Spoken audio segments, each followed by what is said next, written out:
Selling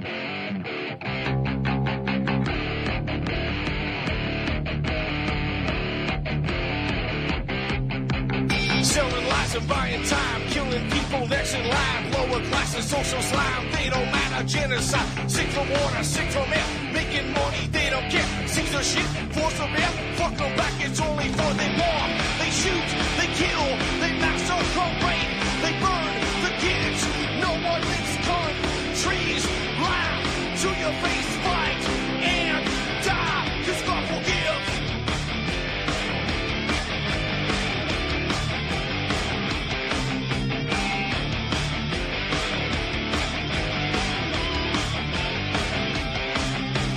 Selling lies and buying time, killing people next in line. Lower classes, social slide, they don't matter. Genocide, sick from water, sick from air. Making money, they don't care. See the shit, force of air. Fuck them back, that's only fair. They bomb, they shoot, they kill, they massacre, rape. They burn the kids, no one leaves countries.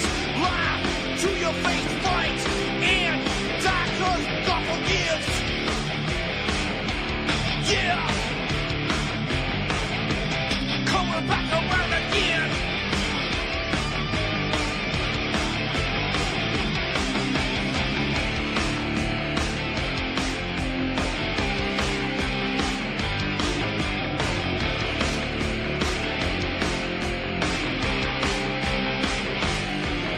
Yeah.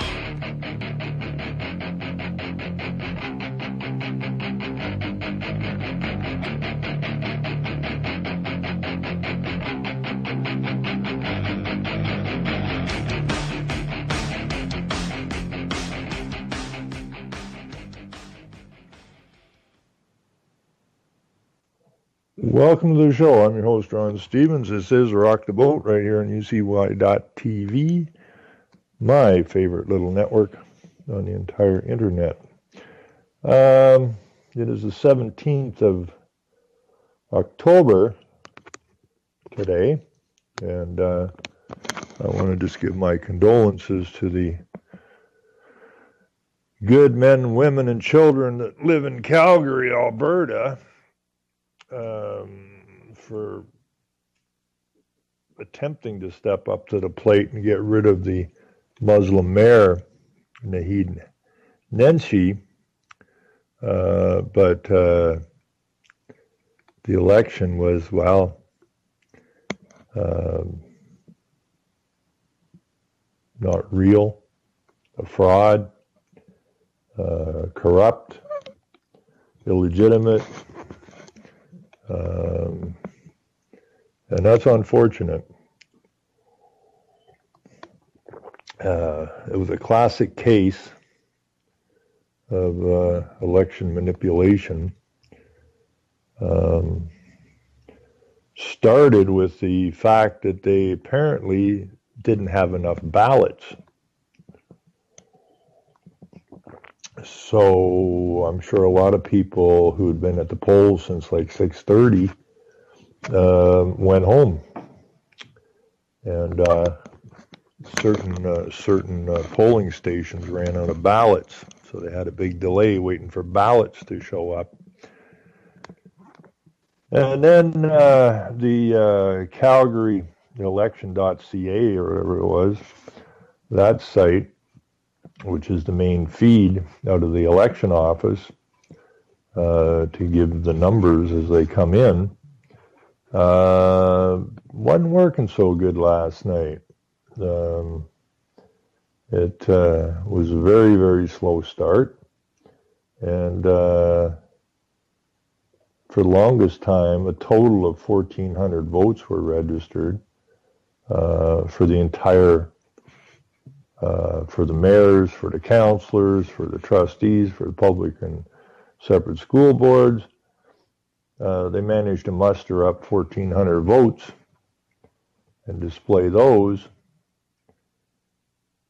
And then the site went down. Then it stayed down for quite a while, and then it came up, and then it went down, and it came up, and then it went down. And at one point, it came up later with no votes for anybody.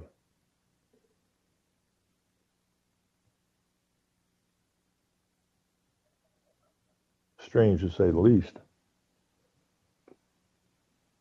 Now, Calgary is split exactly now in the middle. If you take the other people who ran for mayor and add up their votes and add up the Muslim votes, it's within, I think, 10,000 votes for the whole city of Calgary. So Calgary is now split right down the middle. And, you know, it's going to get testy in Calgary. There's no ifs, ands, or buts about it. You've got the, just like everywhere else, you've got the early childhood sex education. You've got them pushing the LGBTQ. You got them telling them you can't be a racist or a hater. Whatever that's supposed to mean. You can't say anything negative about a Jew or a Muslim. What the hell country are we in again? So the light rail transit systems are going to go full bore. The work to get rid of your vehicles, your private vehicles, are going to kick up. Calgary and Edmonton are both charter cities now, which means they're independent corporations for the most part. So expect your infrastructure to begin to be sold off quickly. I know Edmonton is a sanctuary city. I'm not sure Calgary is too, probably. So with the new federal immigration policies coming out at the first of the year, looking to bring in 400,000 immigrants per year for many years, look for Alberta to be run over by immigrants, and the majority of them will be Muslims. And so, you know, it's going to get real interesting in Alberta. Now, I spent a lot of time on the election in Alberta because I looked at it as one of great importance because of the fact that it has a Muslim mayor. And if we get the Muslim mayor out, maybe we can go somewhere. If we don't get the Muslim mayor out, then the story has been set. And we're going to see what happens from here on in. Now, one of the interesting parts here,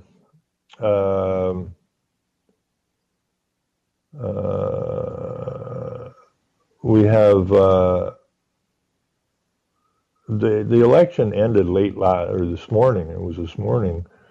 It was around 2 o'clock or something, somewhere in there, when Bill Smith, the ex-president of the Alberta PC party, threw in the towel. And from reports, his camp was not too impressed with this guy.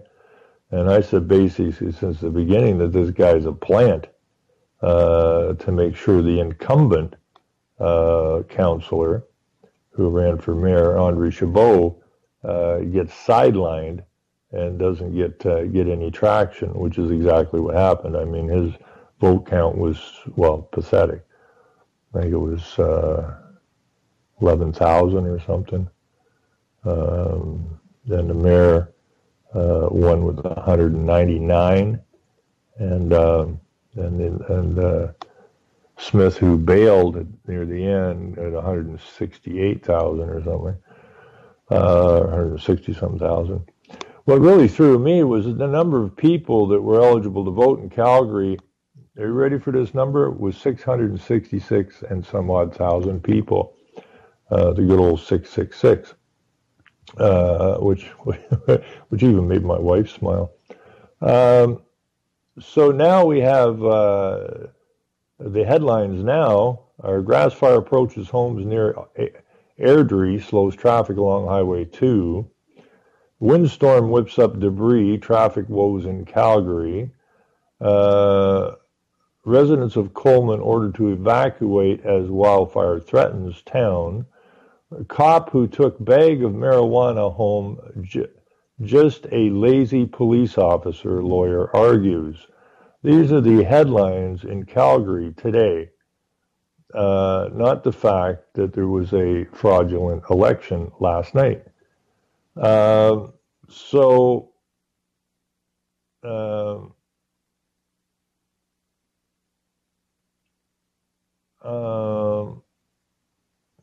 And then the next, after the lazy policeman who took a bag of weed home, who should be let off for stealing a bag of weed. Oh, sorry, he was just lazy and took it home. Sorry about that, folks. So the next is about the mayor of Calgary, and this is what an out-of-touch tweet to send. Nenshi responds to online barb from Flame staffer. Not everyone was happy about Naheed Nenshi being re-elected for a third term as Calgary's mayor Monday night, including some members of the Calgary Flames organization, which recently broke off talks with the city regarding construction of a new arena for the NHL team. So we really don't see much about communities near Saskatchewan-Alberta border evacuate, highway closed due to wildfire. Chief returning officer suggests it's time to use automated tabulators after problems with Monday's vote. Problems. An orchestrated fraud is not a problem, it's a criminal act. So Calgary's chief returning officer says Monday's municipal election, which saw very long voter lineups, shortages of ballots, and crashes of the website supplying results, could be a sign it's time to adopt a more automated approach. Now, this automated approach will be much easier to manipulate than people standing in line wanting to sign a paper ballot. And because Nenshi's working for the globalist, this is part of the game, okay? This is part of the game. This is where direct democracy comes in, okay? And I've had it out with that crew before. I had one of them on my show, and after we did the show, I was bothered for a long time by these dicks. So I outed them one more time here last week or whenever. The idea is that with the electronic vote, people think that the companies in that give a damn about you having high-speed internet access. That's not what it's about. It's for voting. Okay? It's all wrote down. Go read something. This is for international voting because we're under international law. And, they keep bringing up the story about Canada being the first post-national state, which makes sense because we tripped over ourselves getting involved with the League of Nations and the United Nations. We've done, our foreign affairs have been nothing but a treasonous bunch of cretins since the get-go. And this is the final empire building, I guess.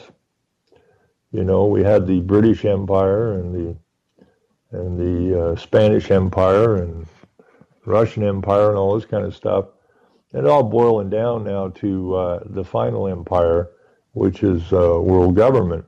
And you will be voting on international subjects via the internet.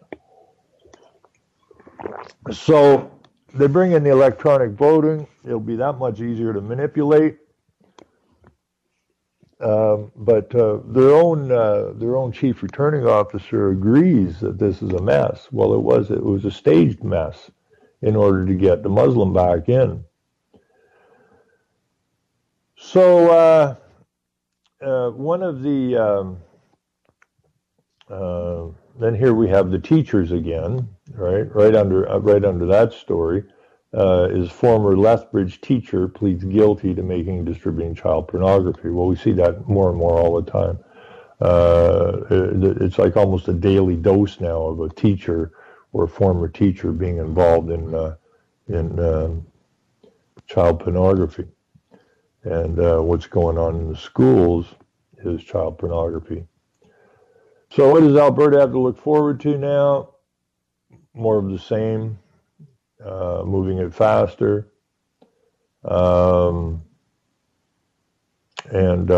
Don't forget the Arabic language being taught in the Alberta public schools now.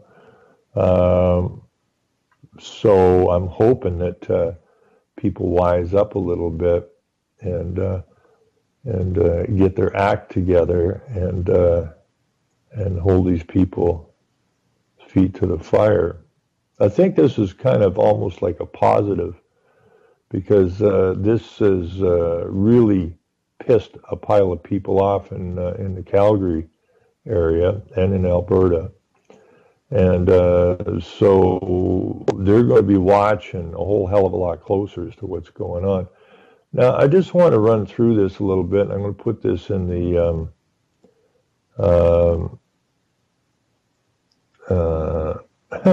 I love politicians, not really. There's a site here that was the CBC blog. Now, this is very interesting because that's where I went first to see the vote count. But this is a CBC blog, so they're picking up the vote count off CalgaryElection.ca, and it gets really interesting. But anyways, after the election, Nenshi says there was much to learn from this campaign.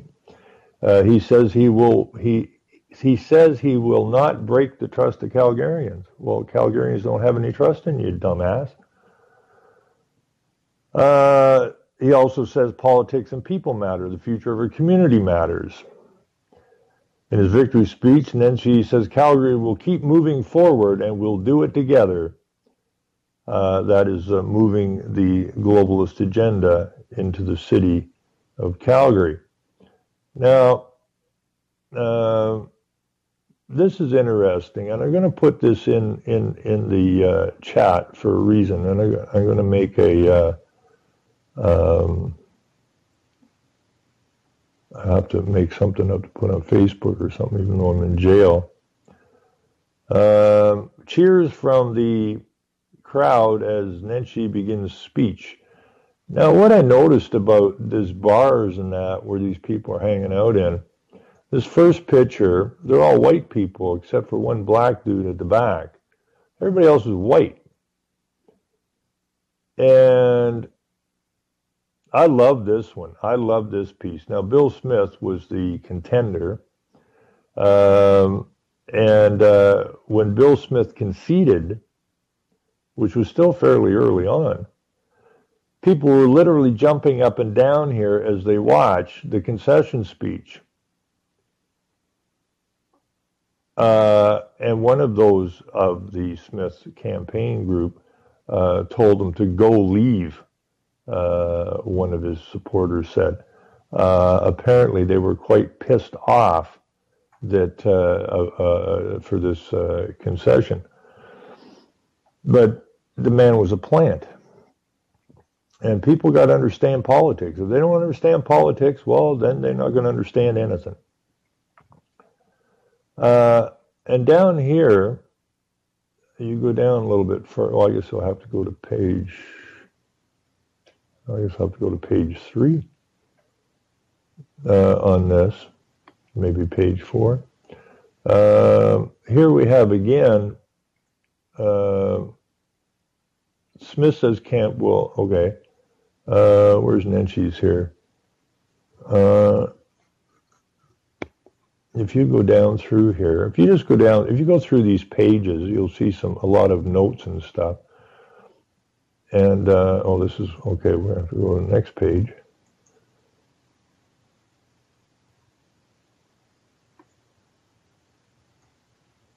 Okay, so, where is this? Just bear with me. So this is interesting. Here's some people. Supporters celebrate lead over challenger Bill Smith. Numbers from here show Nenshi 67,000 and Smith 56,000.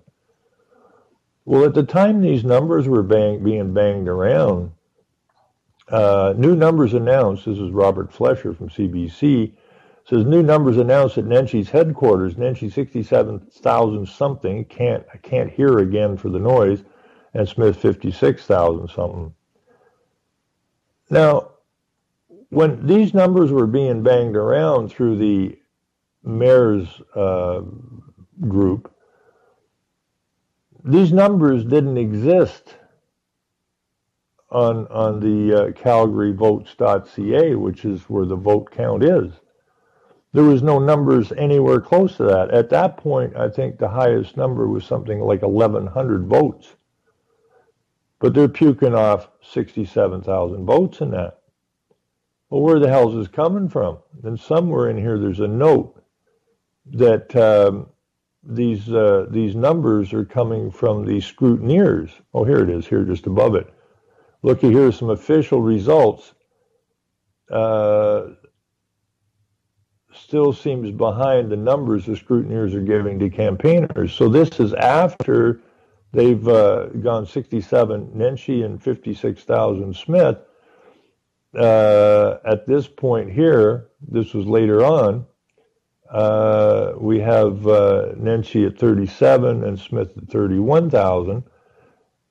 And you're going, but the scrutineers, the number behind the numbers the scrutineers are giving to the campaigns. Now, I've run in elections. The scrutineers are isolated. It's illegal for them to pass any information outside of that room.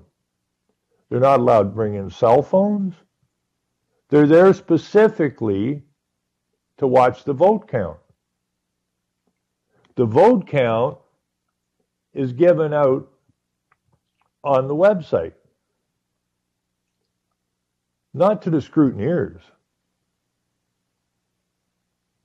So this is really, really pathetic.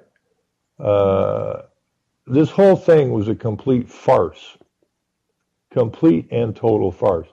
Now, if you go down through here, if you scroll through these pictures, you don't really see any pictures of, here's a picture here. There's all kinds of pictures on here. But you don't see any, all you see is white people. That's all you see. Lots and lots and lots of white people.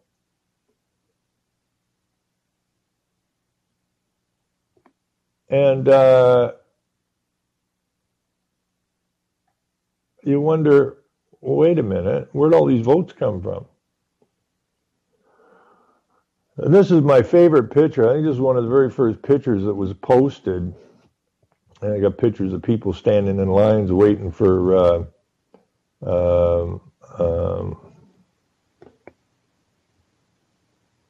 waiting to get in or get their ballots. But you don't see any Muslims anywhere. And the reason I bring this up, and I'm going to stick this in, and this is one of my favorite pictures. You got 1, 2, 3, 4 middle-aged, overweight women, white women, all wearing Muslim purple shirts. Now, these would be the same people if this election was going on stateside, would be Obama supporters. Now, I don't know how the whites in this country, we don't have the huge Hispanic, we don't have the huge black populations that are stateside. Canada was always mainly white. Okay, then we had the big influx of Pakistanis, who are mostly Muslim. I think Pakistan is 85 or 90% Muslim. Then we had the Chinese immigration, into the West Coast. And now we have the Muslim immigration across the nation. And you have these middle-aged, overweight women voting for Muslim. It just makes no freaking sense whatsoever. Anyways, I'm going to throw this into the chat. And then the reason I'm doing this is because I want to show you a comparison as far as the media. Now, if you'd watch this election, and people don't watch anything very closely, or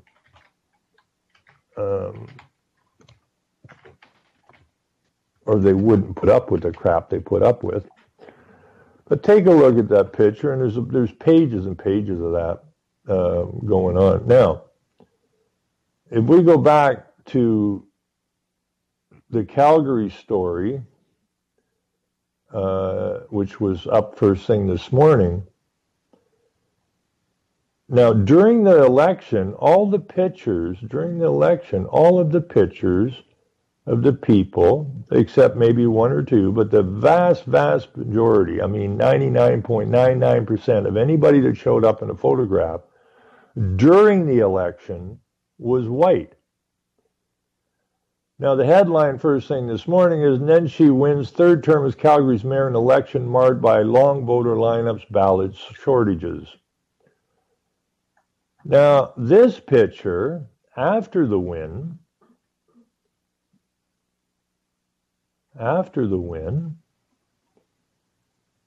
there's no white people in it.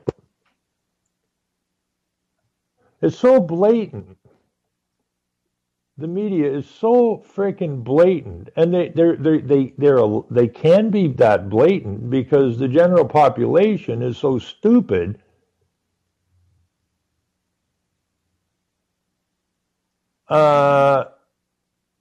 It's almost impossible to bear.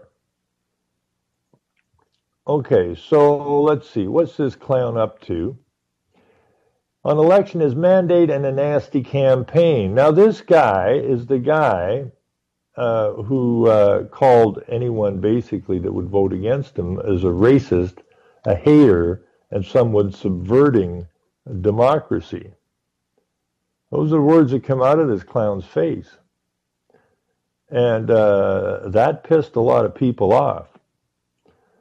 So what's going to happen over the next 4 years? I'm not sure, but there's going to be a shitload of tension going on in Calgary, I'll tell you that. Questions. How are you feeling this morning? Congratulations, by the way. Of course, happy. I can exhale a little bit after this really nasty, awful political campaign. I think we can all say, thank goodness it's over. No. Was it nasty, asked the reporter? Was it awful? I heard from the person who came in second yesterday, Bill Smith, who did, after all, win 43% of the vote. He called the election sporting and sparring. You don't agree with those words? No, I don't, because that was always the challenge in this election, is that, as I said many, many times, this isn't fun and games. This is people's lives. When you throw off a number like that, I'm going to cut the budget by $200 million next year, that's not sporting. When you say, I'm just going to maybe rethink the Green Line and risk $3 billion in funding, that's not sporting either. This is deadly serious stuff. It matters. It matters for people's lives. And Calgarians deserve and got, in many ways, a real conversation about the future of the city, and that's what makes me happy. Well, I don't know about whose lives he's talking about. Maybe his own, you know.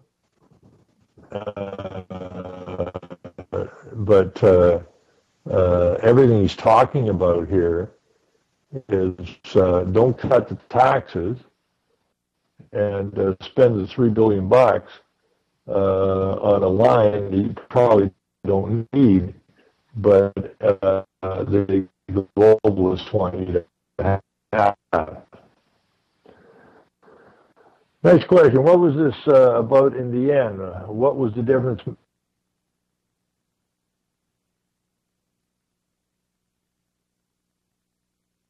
dismissive politicking, that kind of frame that the mayor actually with hope, little with hope. That's a little Obama thrown in there, and optimism, and what is possible for our community.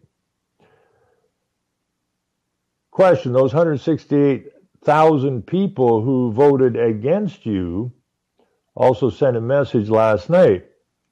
And actually, the number that voted against was not 168,000, it's 182,000 and some when you add up the other candidates for mayor.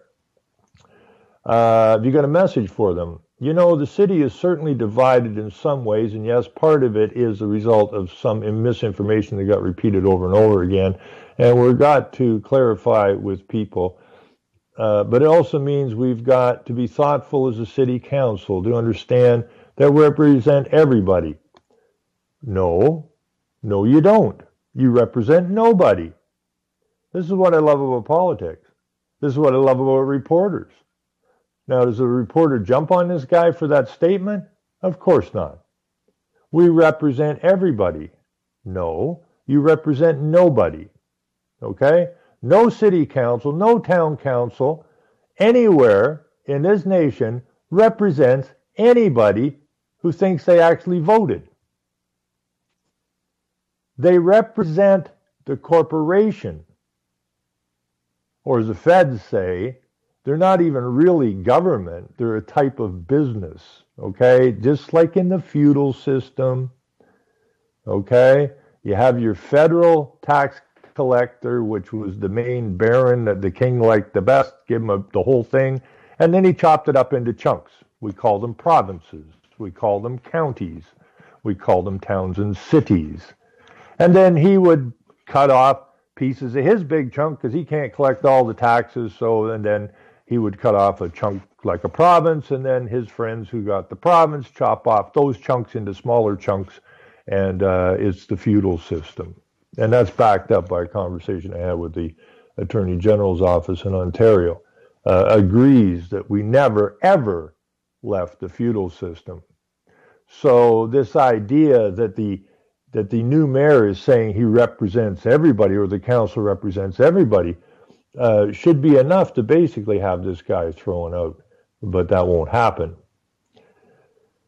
And it goes on, and I think the big story of this election is, again, Calgarians rejecting partisan politics in municipal elections. All 10 of my colleagues who were running for re-election got re-elected, and this council, despite its scrappiness and pernickiness, got it done.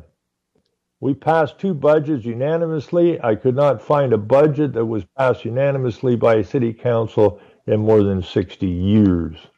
Okay, so what he's telling you is that Calgary has all of its internationalists nicely in place. Let me share with you a message that came in. This is the Reporter Tuesday morning here at the Eye Opener.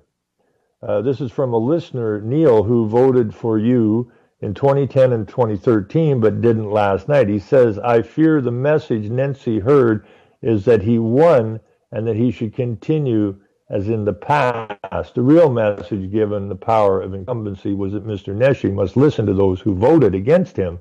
He'll need to build bridges to tackle the business tax plan that will be upon us soon. That's a fair point, says Nensi, and I've been saying that for more than a month. The issue of the business tax, particularly with the downtown vacancy rate, is far by the biggest issue, and so we've got to work together, yada, yada, yada, bullshit. You have 10 incumbents, you know where they stand on various issues. You worked with them before. You have 4 new faces.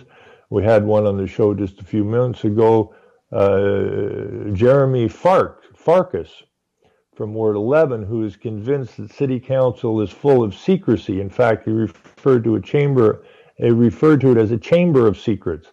This is someone you're going to have to work with on a regular basis. Are you okay with that? Now, I was talking to Faye in Calgary today, and she brought up this Jeremy Farkas from Ward 11. And he's a younger guy. She said he's really sharp. He's been going to the council meetings for over a year now and just paying attention to what's going on. Now, can Jeremy Farkas do anything inside the council? Of course not. He's only got one vote, and the rest of the council is on the side with the international agenda. But what Farkas can do is he can relay messages out to the public until the public gets it, and in 2018, or not 2018, will that be 2021, next election, take final control of the council. Answer from Nancy, of course, he worked incredibly hard for 2 years for that role. And when I look at the 4 new faces, I know all 4 of them. 2 of them have master's degrees or PhDs in urban planning, which is international planning. That's me putting in the international part. One of them is the most dedicated community volunteers I've ever met, and Mr. Farkas has worked his buns off for this, more than I have ever seen anyone work for city council. And you know what? We'll all learn together, and I think it's going to be just fine. It's going to be just fine because Mr. Farkas can't make any changes inside. It's going to be hard to overcome 13 Marxists by an actual one Albertan. But this is the thing we discussed today, and I discussed last night. I called Karen Draper, who ran for school board trustee in wards 12 and 14, and only honest one there. And they came down on her a ton of bricks. CBC came down on top of her like a ton of bricks. Facebook removed her Facebook page and attempted to hammer her into the ground. And she came in, and she's never ran in politics before. She doesn't have any PhDs or MDAs. She's a mother with a child who's going to be going to the public school system soon, and she made a respectable count. She came in 6 out of 9 candidates, but she wasn't that far off a couple of the others, so she hit mid-range. But what I told her, is that this is not the end. Now you know how much work has to be put in. And so what you need to do is you need to start now. Tomorrow morning, you need to start for the 2021 election. Just like Farkas spent 2 freaking years before the election was called. You can't make these changes if you just throw your hat in. The election only a month, right? All of the all-candidate meetings are pre-set up. Okay, no real issues are being brought forward. It's all canned, wag the dog, if you will, right? So, Farkas started 2 years before the election gaining support. So when that election got called, he's ready to go, and he got in. The problem with the people in this country and in America is they're so freaking stupid and lazy and pathetic as far as politics are concerned. What the hell do you think controls your life other than politics? Now, I don't know who said it, but somebody said it. I don't know, it was one of the founding fathers of the United States, or who the hell it was, or I should say America. But what was said is you will either affect politics or you will be affected by politics. Okay, so personally, I'm sick and frickin' tired of people saying, oh, well, there's no point running a local election. Bullshit. Pull your head out of your ass once and for all. It is the only avenue we got other than a shoot 'em up. That's it. So Canadians and Americans together are some of the most empty-headed, non-political whiners that's ever landed on the planet. I mean, your forefathers came here to get out from under tyranny for freedom and peace. Generations later, you got no peace and you got no freedom. Way to go, boys and girls. You allowed yourselves to be deceived. You allowed yourselves to be incorporated, which killed you. Because as far as this incorporated companies that we are stuck in and run by it and ruled over by, you don't exist. You're just their cheap labor. You're the goy. You're the cattle. You're the chattel. And if that doesn't piss you off, I don't know what will. You know? But I'm going to keep going at this as long as it bloody well takes. So my hat goes off to those who ran and didn't win, who ran because they knew it was the right thing to do, but they didn't get going early enough, like Farkas did. Okay? And he got in. Nobody said this was going to be easy, you know, but this is a war. Okay? And this is just as deadly as a shoot-'em-up war. Just as deadly. Because everything you thought that was isn't going to be if you don't get up and stand up and get working on this stuff. If you're not running around informing your neighbors and your friends as to what's going on, regardless if they stick their fingers in their frickin' ears, we're going down.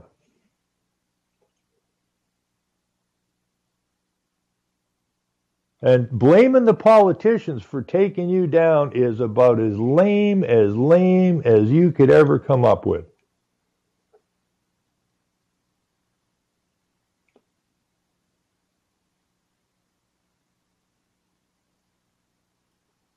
So it's way past time. It's way past time. Now, the other people I would like to talk to is I would like to talk to all the veterans that fought in the wars, the so-called wars, the banker wars. We have our veterans on both sides of the border who are treated like bags of shit. They were coerced into going to wars either for economic promises or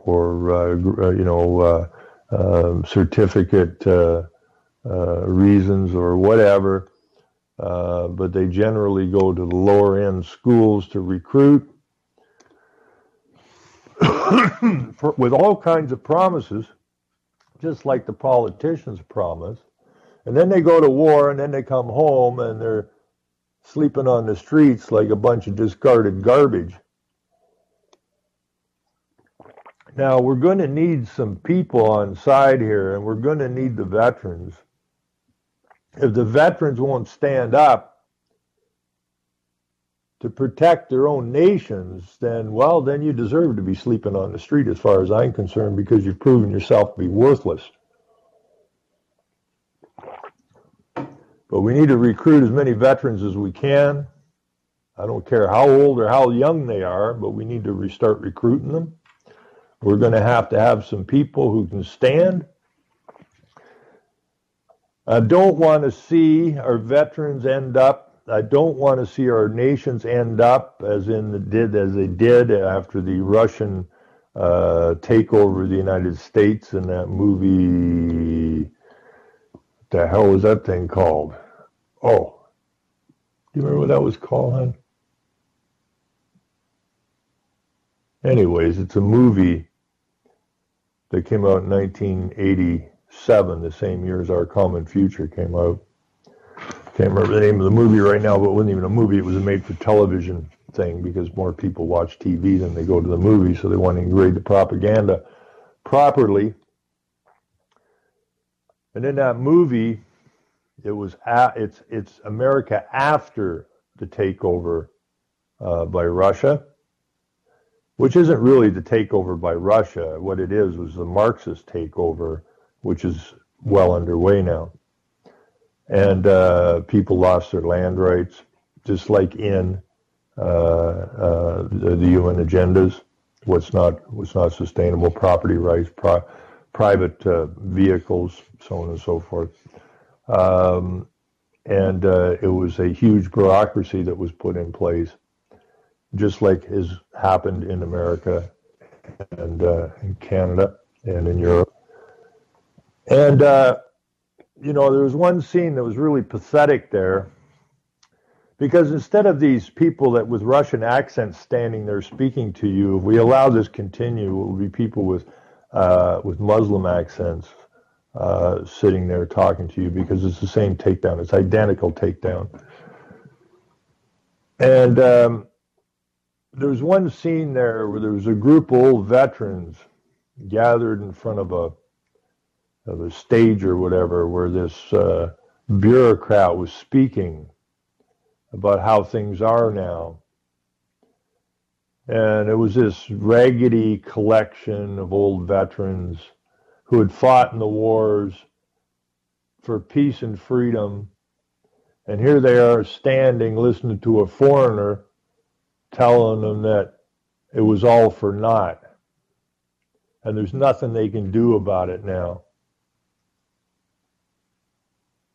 And all of this is played out as it's supposed to be played out, because it's supposed to get into your mind. But did these veterans, did they get uppity and fight back? No.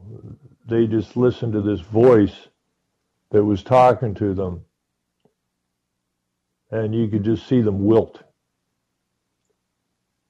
I don't want to see our people wilt.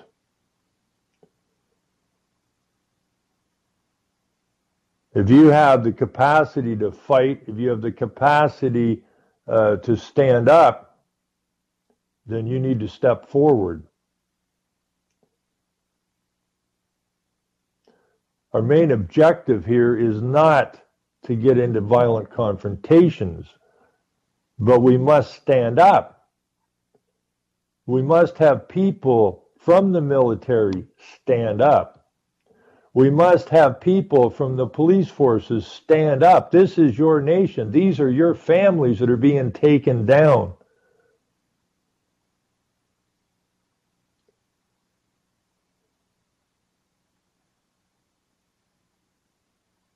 I don't care if you took an oath to the Queen. The Queen, the royal family, is the Vatican.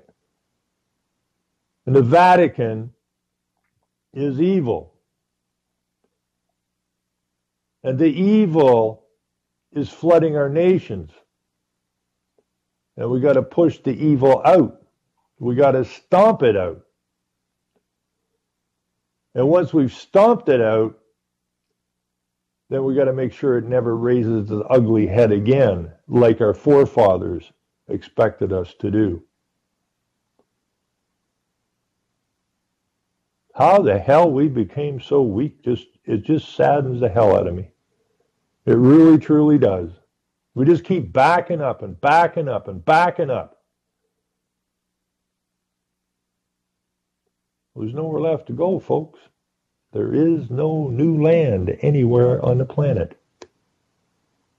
I mean, these Cretans, they went into the jungles, they went up in the mountains, they found every group of people that was living their lives happily.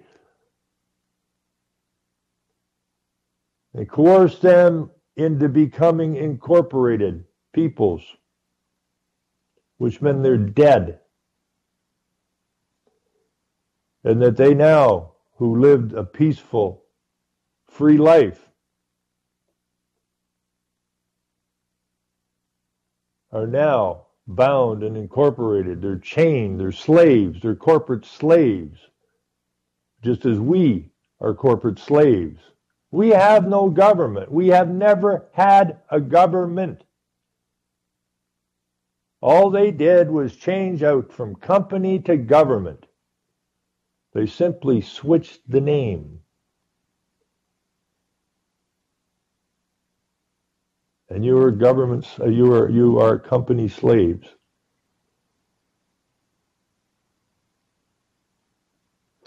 The main idea of all of this nonsense is to destroy your nation state so that you are completely and 100% controlled, just like in that made-for-TV movie, which I can't, or whatever, remember what it's called right now. There's no difference. There was no mistake that Our Common Future and that movie came out at the same time. No mistake at all. These guys know what they're doing. They're Jewish. They're sneaky. Now what they want, I mean, it's very, very simple. What they want, they got booted. They got the boot for being assholes. God said, you know what? You were my chosen people, but you showed me that you don't deserve shit. So hit the road, and you will not have a nation.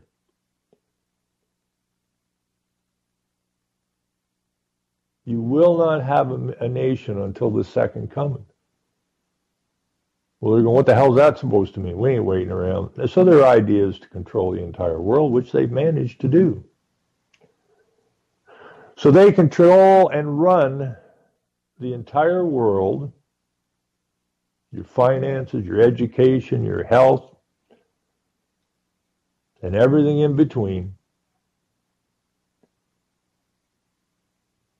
And we got to push them back. You know, and anybody that's still stupid enough to believe that the other party is going to save your bacon, you're a lunatic. You're an absolute lunatic. They are boots on the same tyrannical body, period. No ifs, ands, or buts about it. You know, and this thing with Nenshi here saying that, you know, Bill Smith, he was saying, you know, this race was full of partisan politics, not municipal politics. Well, absolutely true. Okay, but the liberals and or the right left are both pushing the municipalities to implement the globalist agenda. In fact, they're not pushing them, they're telling them to do it. You don't do it, you're out of here. Because the municipalities, being a creation of the provinces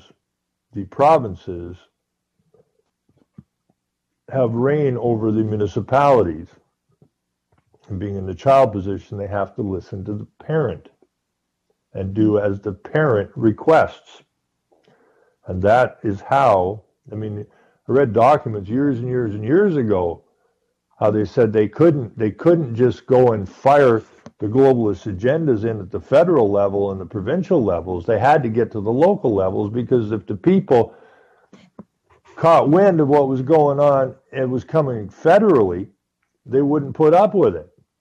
It was coming provincially, they wouldn't put up with it. So it's implemented at the local level.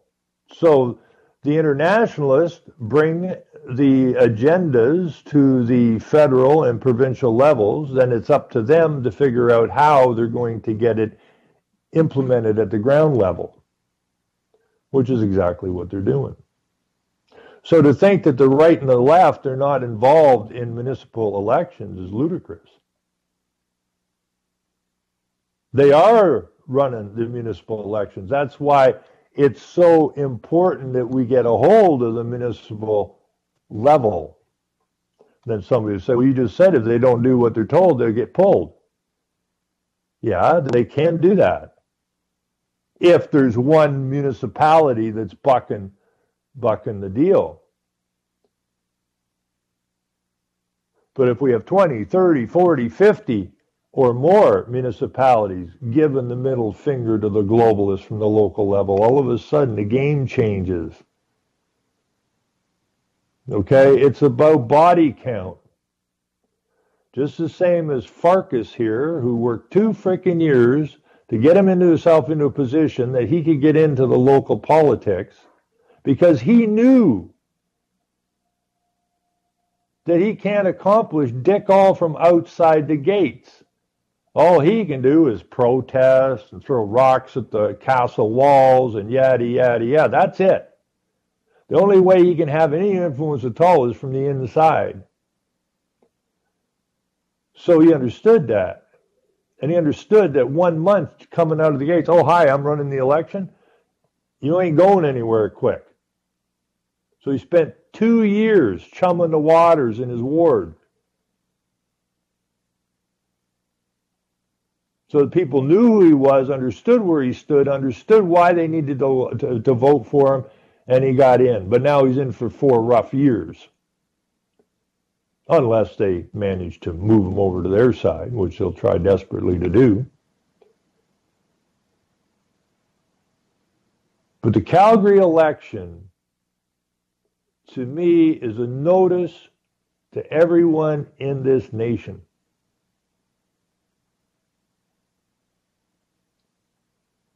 People were sick of this turd, and yet he got reelected.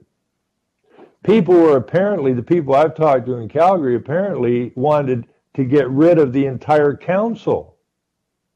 But only those that didn't run were replaced. All the incumbents that ran won the election. How is that possible? Okay? You gotta, if you want to get rid of the mob, you gotta go get rid of the mob. Or the mob ain't going nowhere. And you're either a nationalist or you're an internationalist. And if you're an internationalist, you might as well go put a t-shirt on, I'm a traitor. Because if you ain't a nationalist, that means you're not going to stand up and protect your nation. And that makes you the enemy.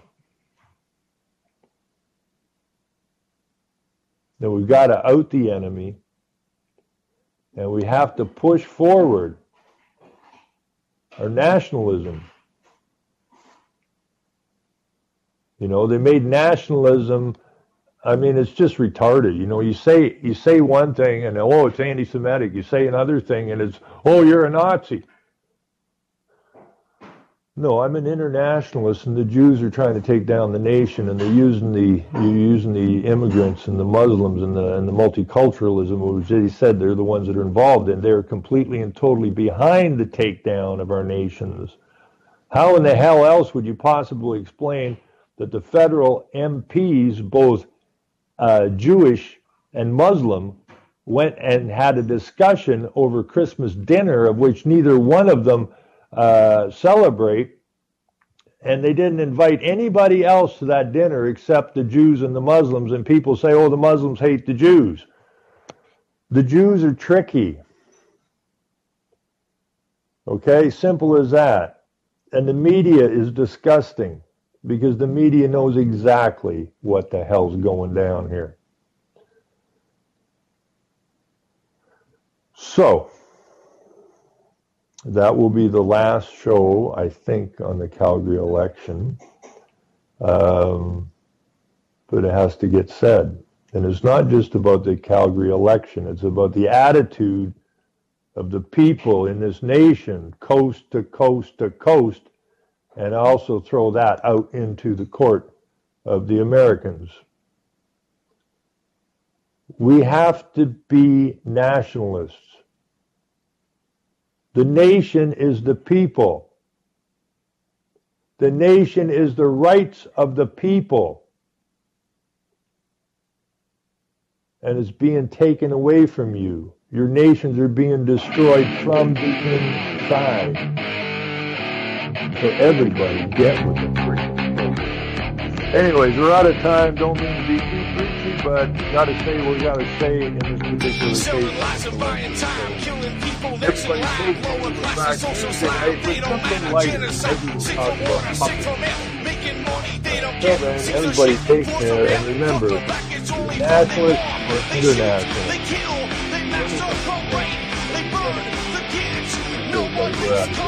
Trees lie to your face.